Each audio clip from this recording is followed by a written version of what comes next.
स्वस्थ भारत के जीवंत फोन इन कार्यक्रम में आप सभी का बहुत बहुत स्वागत है। नमस्कार। मौसम बदल रहा है, कभी गर्मी कभी बरसात तो कभी ठंड भी लगने लगती है और जब बार बार ऐसे मौसम में बदलाव होता है तो बहुत सारी स्वास्थ्य संबंधी परेशानियां होती हैं जिनके बारे में हम अक्सर आपके साथ चर्चा करते हैं, आपको जानकारी देते हैं।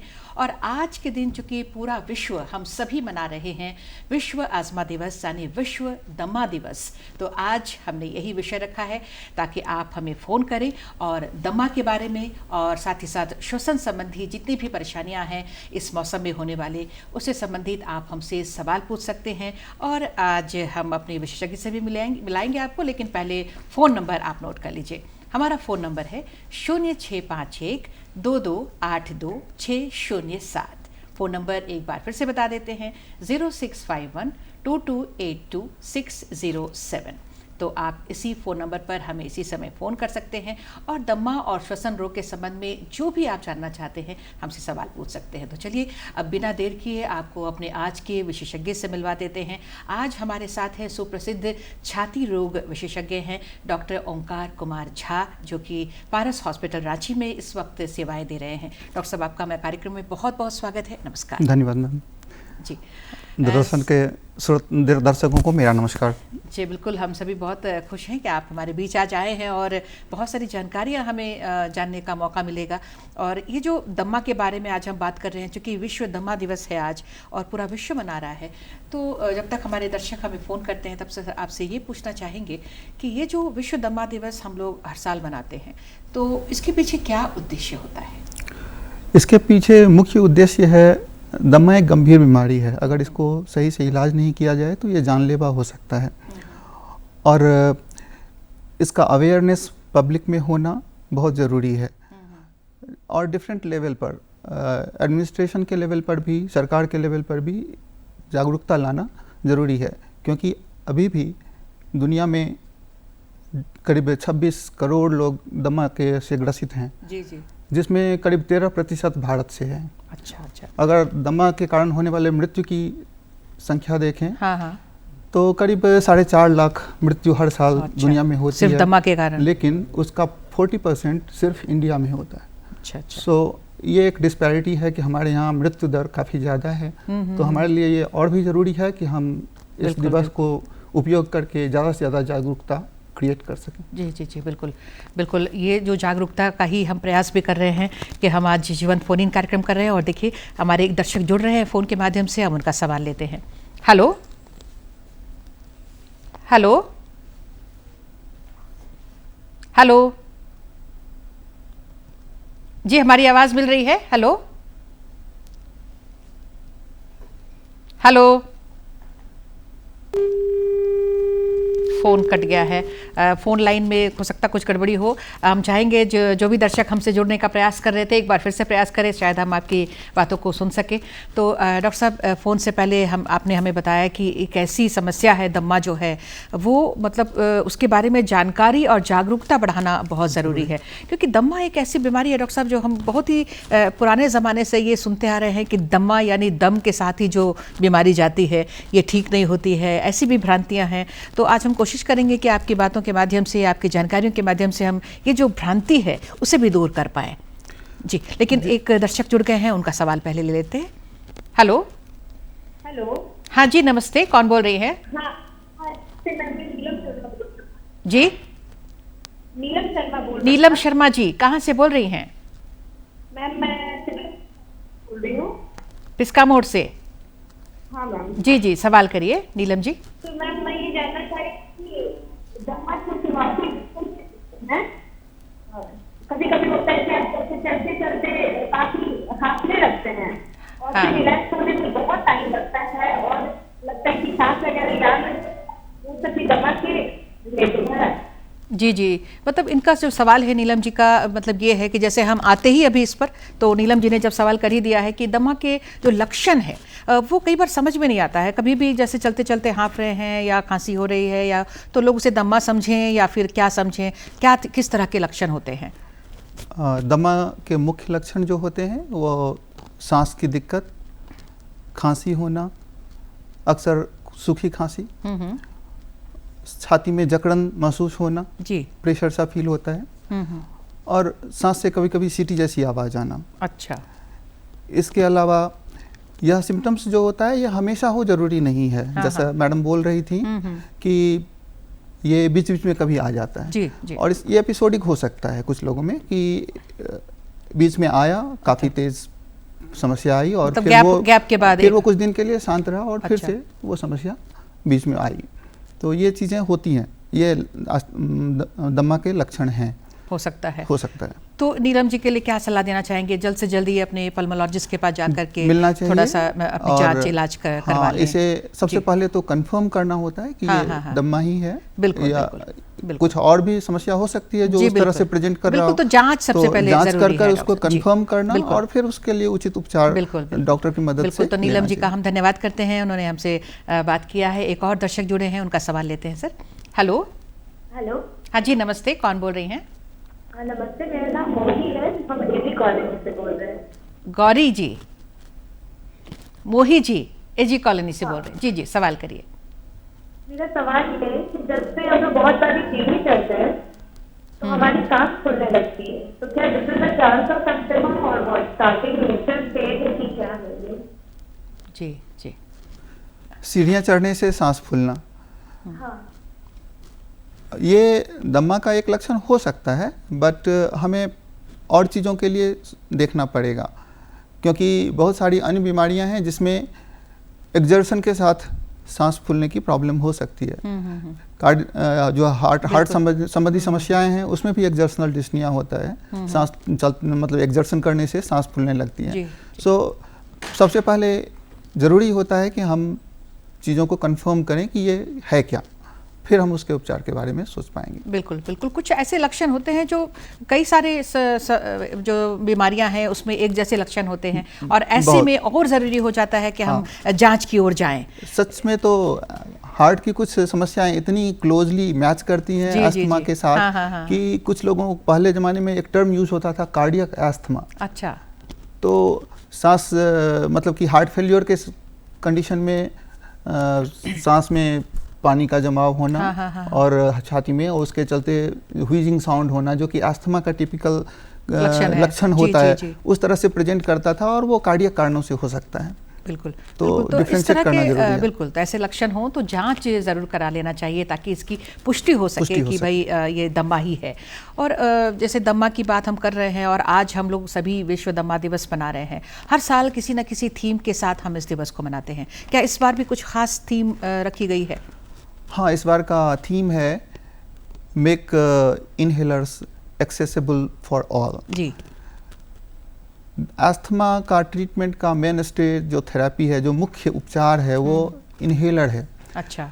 100 में से 95 से 97% जो मरीज होते हैं उनको सिर्फ इनहेलर से ट्रीट किया जाता है। ओनली 3 to 5% पेशेंट्स जो होते हैं वो सीवियर अस्थमा के पेशेंट होते हैं, जिसमें हाई डोज इनहेल थेरेपी देने के बाद भी वो अच्छे से रिस्पॉन्ड नहीं करते, तब हमें कुछ डिफरेंट करने का सोचना पड़ता है।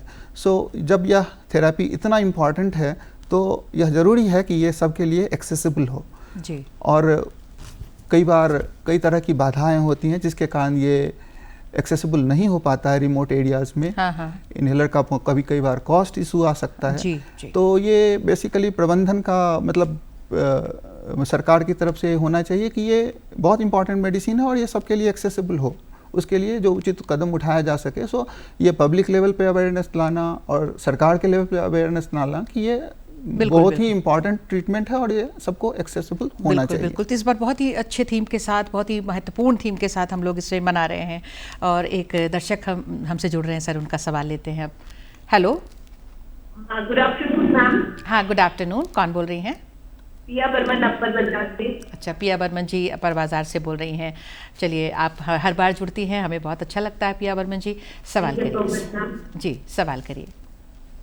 दमा के मरीजों को किन चीजों से परहेज करना चाहिए? क्या ये जड़ से हट सकता है? दमा क्यूरेबल नहीं है, यह दमा के मरीज को समझना पड़ेगा उसके लेकिन इसको पूरी तरह से कंट्रोल में रखा जा सकता है। और उसके लिए जो उपचार हो डॉक्टर की सलाह से वो नियमित रूप से लेने से यह अच्छे से कंट्रोल में रह सकता है। जी। और मैडम का दूसरा सवाल था, और कुछ सवाल जी नहीं, इसी से रिलेटेड था कि मतलब क्या क्या किन किन चीज़ों से परहेज करना चाहिए। ये परहेज की बात जहाँ तक है, ये इंडिविजुअल होगा, हर चीज़ हर लोगों के लिए लागू नहीं होगा। अच्छा। आपको जिस चीज़ से प्रॉब्लम है, किसी को धूल से प्रॉब्लम हो सकती है, किसी को ठंडे हवा में सांस लेने से समस्या हो सकती है, किसी को कुछ फूड जैसे श्रिम्प या फिर पीनट्स जैसे खाना खाने से समस्या हो सकती है, किसी को धुएं में जाने से समस्या हो सकती है। तो हर इंसान के लिए, किसी को कुछ खाने से समस्या हो सकती है, हर इंसान के लिए ये डिफरेंट होता है। हमें आइडेंटिफाई करना होता है कि किस क्या ट्रिगर है, और उस ट्रिगर को अवॉइड करना इम्पॉर्टेंट होगा। बिल्कुल। तो ये जो चीज़ है वो खुद से अपने आप में भी कई बार समझना पड़ता है कि हमें क्या सूट कर रहा है और क्या किस चीज़ से हमें एलर्जी हो रही है। एलर्जी भी एक ऐसी समस्या है जिसे व्यक्ति खुद ही पता कर सकता है कि क्या खाने से या क्या लगाने से या किस वातावरण में जाने से उसमें जो है वो एलर्जी प्रॉब्लम्स आ रहे हैं। कई बार ऐसी चीज़ों के बीच रहते हुए आपको खुद पता नहीं चलता, जब लेकिन आप डॉक्टर के पास जाते हैं और हम उसमें घुसकर उसके बारे में बात करते हैं, डिफरेंट चीज़ों क्वेश्चंस करके पता कर पाते हैं कई बार कि ये लेकिन ये उतना आसान नहीं होता कि हर इंसान का ट्रिगर अलग अलग पता करना, बट ये काफ़ी इम्पॉर्टेंट है और इस पर हम लोग काफ़ी मेहनत करते हैं कि ये चीज़ पता चले। बिल्कुल बिल्कुल, और ये ज़रूरी भी है बहुत। एक और दर्शक जुड़ रहे हैं, उसका सवाल लेते हैं। हेलो जी, नमस्ते, कौन बोल रही हैं? जमशेदपुर से बोल रही हैं? जी जी जी, सवाल करिए।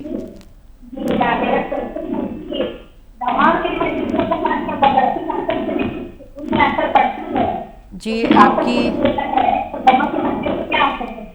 डॉक्टर साहब आप समझ पाए क्या सवाल? हमारे लिए थोड़ा ये एक बार फिर से सवाल दोहराइए प्लीज रेणु जी।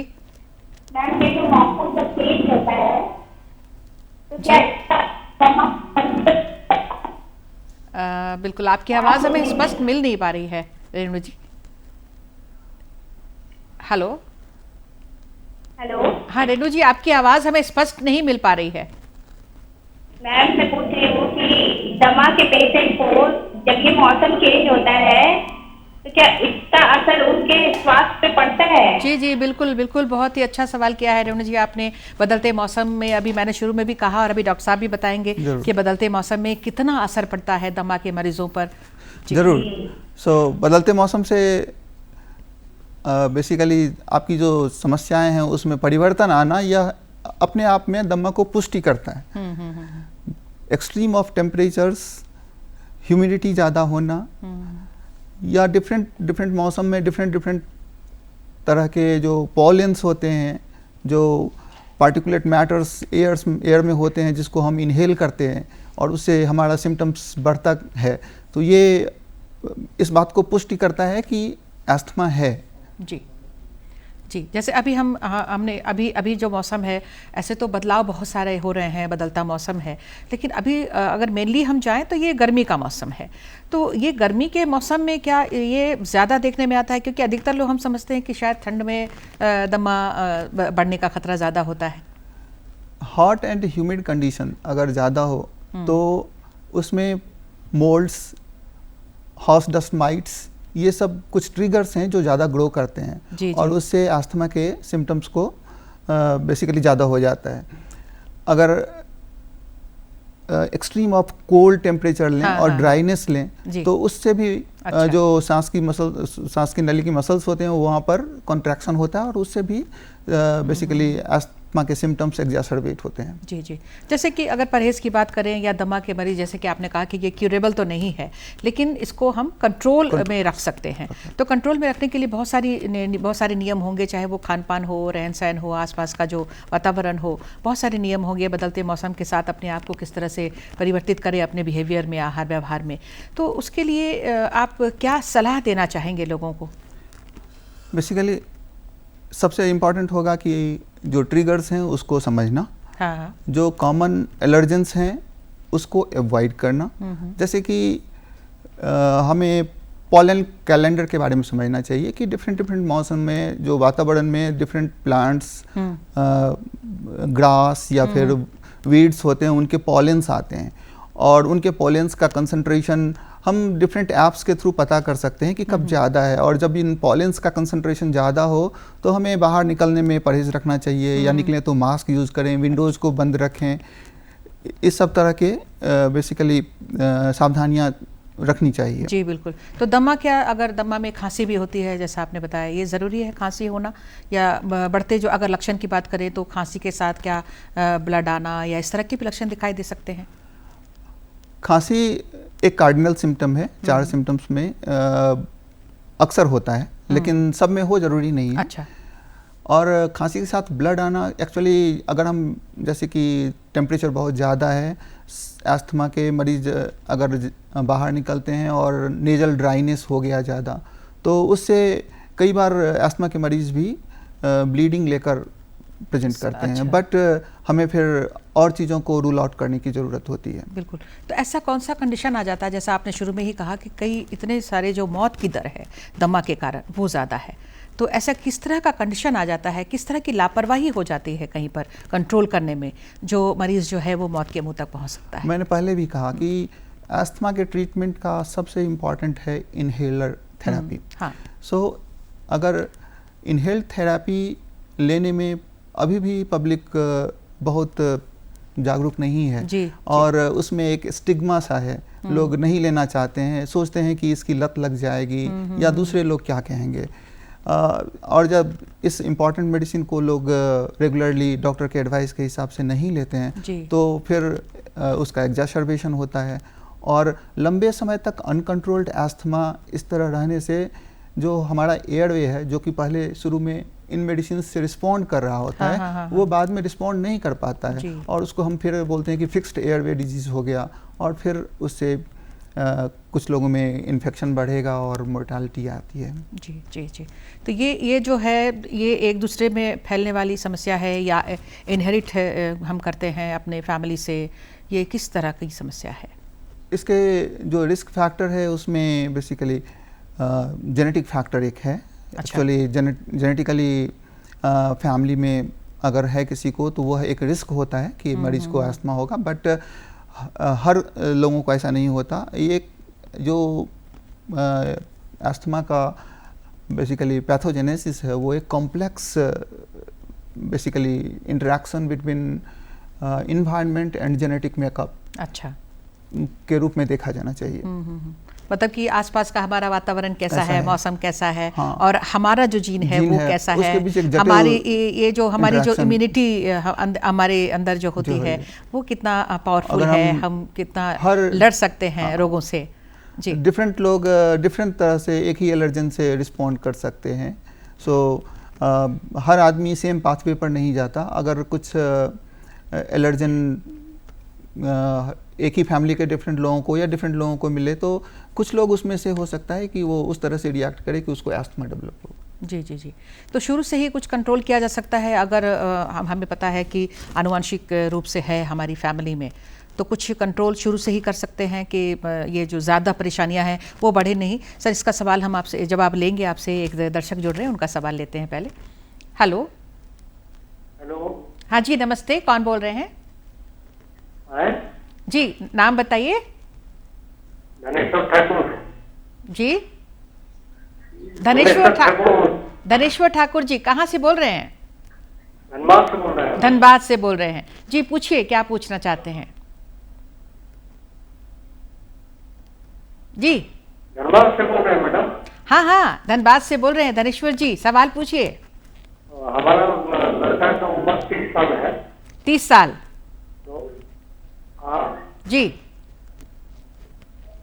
हमारा लड़का का उम्र 30 साल है। हाँ हाँ। तो वो जो ठीक आता है ना मैडम, तो उसमें जो है वो खींचते रहता है 5 मिनट तक। अच्छा अच्छा।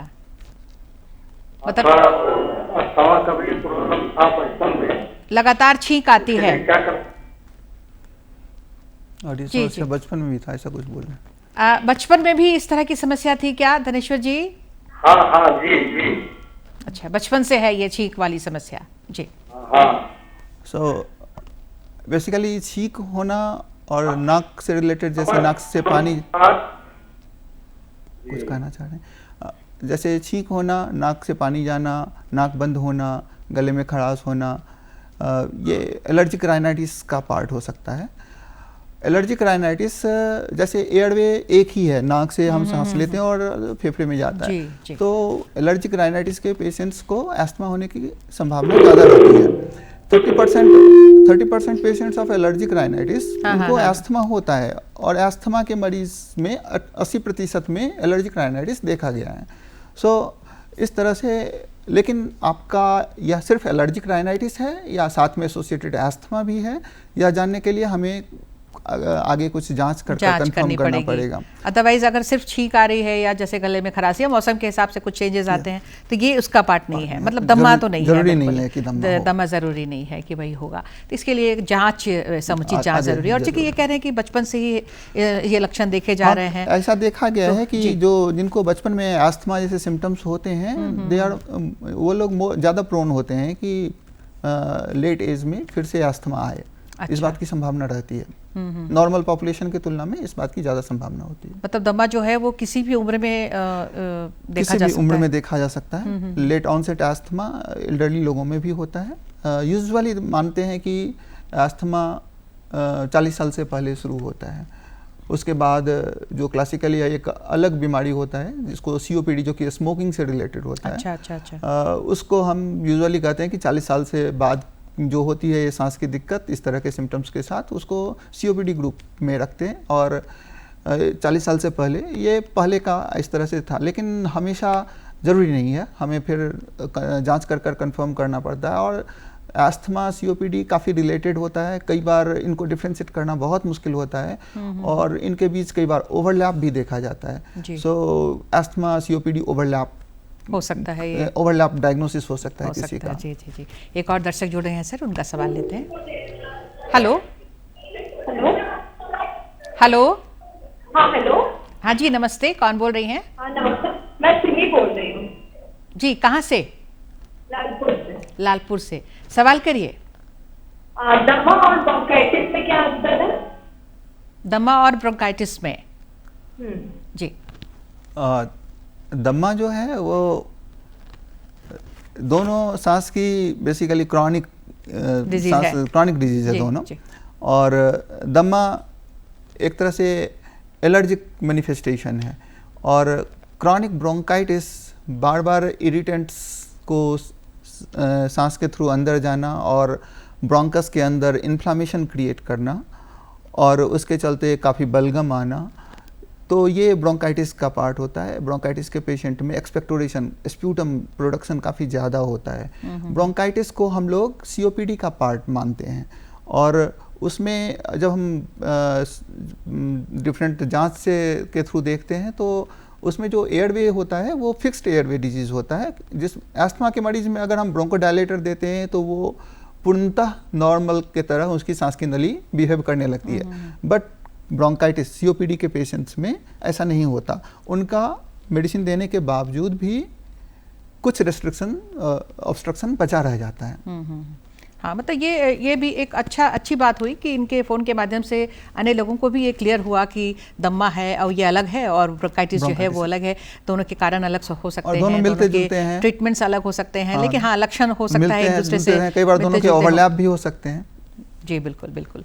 तो ये जो दमा के, जैसा आपने कहा कि इन्हेलर लेने के लिए बहुत सारी भ्रांतियां हैं समाज में, लोग नहीं चाहते हैं। तो इन्हेलर चूंकि एकमात्र, जैसे आप कह रहे हैं कि बहुत ज़्यादा यही ज़रूरी है अभी दमा के इलाज के लिए। अगर हम इलाज की बात करते हैं, प्रॉपर इलाज की बात करते हैं, तो किस तरह से इलाज होता है और कब इन्हेलर आप लोग प्रोवाइड करते हैं, और इन्हेलर यूज़ करने के लिए क्या क्या तरीका बताते हैं, कब कब रखना चाहिए? क्योंकि दमा के मरीज़ जो हैं, ऐसा तो नहीं है सर कि घर के भीतर ही रहें, क्योंकि उनको बाहर के वातावरण में जाना ही पड़ता है, काम के लिए कुछ निकलना ही पड़ता है। तो क्या परहेज़ रखें उस वक्त भी, अपने साथ क्या रखें, ये तमाम जो बातें हैं बहुत ज़रूरी है जानना। दमा के एक दर्शक जुड़ रहे हैं सर, फिर माफ़ी चाहूँगी आपको, बीच में रोका मैंने। एक दर्शक है, उनका सवाल लेते हैं। हेलो जी, नमस्ते, कौन बोल रही हैं? आकांक्षा जी। आकांक्षा जी, कहाँ से बोल रही हैं? धुरवा से, धुरवा रांची। जी, सवाल करिए आकांक्षा जी। दमा के 24 से परहेज करना चाहिए? डॉक्टर साहब को समझ में आई बात क्या? नहीं। नहीं, मुझे भी नहीं आई, एक बार फिर से बताइए। दमा के मरीज को किन किन चीजों से परहेज करना चाहिए? किन किन चीज़ों से परहेज करना चाहिए? इस पर हमने जी ये बहुत सारे बातें हमने बताई भी हैं पहले, लेकिन ये बहुत ज़रूरी बात है। चाहे वो सर खान पान की बात भी हो, इसको भी आप शामिल करें। किस तरह का भोजन, आहार, व्यवहार, दिनचर्या, वातावरण, सब कुछ को एक बार शामिल करके बताइए लोगों को कि क्या परहेज करें ताकि कंट्रोल्ड में रहे दमा। जहाँ तक भोजन की बात है, कुछ एविडेंस है कि ग्रीन वेजिटेबल्स, फ्रूट्स कंजम्पशन बढ़ाने से अस्थमा का कंट्रोल बेटर रहता है। और अस्थमा के मरीजों को सबसे इम्पॉर्टेंट है कि ट्रिगर क्या है उनको समझना, और जो भी एलर्जेंस हैं, कॉमन एलर्जेंस हैं, उसको एवॉइड करना। ये जैसे कि पोलेंस होते हैं, घर में कॉकरोच पेस्ट्स का मैनिफेस्टेशन हो, घर में कोई पालतू जानवर पेट्स हो, उसके फर के डैंडर से प्रॉब्लम हो सकती है किसी को। कुछ पक्षी हो जो आपके बालकनी में आता हो और आपके सिम्टम्स को बढ़ाकर चला जाता हो, ऐसा हो सकता है। और घर में के दीवारों में सीलन हो, मोल्ड्स होता है, अगर कहीं पर डैम्पनेस है, तो ये सब चीज़ें, अगर पॉल्यूशन है एक बड़ा ट्रिगर है। अब दिल्ली जैसे शहर में जहाँ पर एयर क्वालिटी इंडेक्स 400 से ऊपर चला जाता है, तो उस तरह के सिचुएशन में दमा के मरीज को के लिए बहुत ही एडवर्स सिचुएशन होता है। बिल्कुल, हमने ये सारी बातें बताई हैं और ये भी कहा है कि किस तरह की एलर्जी है, किस चीज़ से एलर्जी है, वो खुद ही समझना होगा ताकि जो है डॉक्टर उनको इलाज में मदद हो सके। तो सर अब समय इजाज़त नहीं दे रहा है कि हम दर्शकों के और सवाल करें या मैं आपसे कोई सवाल करूं। चलते चलते एक संदेश के लिए 2 लाइन आपसे बस दर्शकों से कहवाना चाहूँगी, दर्शकों के लिए कि बस इनहेलर का इस्तेमाल के लिए 2 लाइन सर आप कह दीजिए। जैसे कि मैंने पहले भी कहा, अस्थमा को क्योर नहीं किया जा सकता, लेकिन इसे पूरी तरह कंट्रोल में रखा जा सकता है। विभिन्न क्षेत्रों में बहुत सारे शीर्ष पर जाने वाले लोग अस्थमा के मरीज रहे हैं, जैसे कि आपने सुना होगा पीटी उषा, सैन बॉर्न जैसे क्रिकेटर, वो लोग भी अस्थमा के मरीज थे, बट वो अपने क्षेत्र में बहुत ही शीर्ष तक पहुँचे थे। ज़रूरी अस्थमा आपके प्रगति के मार्ग में कभी बाधा नहीं हो सकता। ज़रूरी है कि आप इसको एक्सेप्ट करें और इसके ट्रीटमेंट को जैसे बताया जाता है रेगुलरली लें। इन्हेलर इसका मेन ट्रीटमेंट है, सबसे महत्वपूर्ण उपचार है, और उसको बिना डॉक्टर के एडवाइस से कभी डिसकंटिन्यू ना करें। बिल्कुल, बहुत ही अच्छा संदेश आपने दिया है और ये जो जागरूकता की बात आज हम कर रहे हैं ये सफल हुआ है। सर आप यहाँ पर आए, आपका कीमती वक्त हमें मिला, महत्वपूर्ण जानकारियाँ मिली हैं, आपने दर्शकों को जवाब दिया है, उनके फ़ोन कॉल्स का आपका बहुत बहुत धन्यवाद। नमस्कार। दूरदर्शन को भी धन्यवाद, मुझे इससे बेहतर माध्यम लोगों तक पहुँचने के लिए नहीं मिल सकता था। धन्यवाद। और आप सभी दर्शकों को भी बहुत बहुत धन्यवाद। नमस्कार।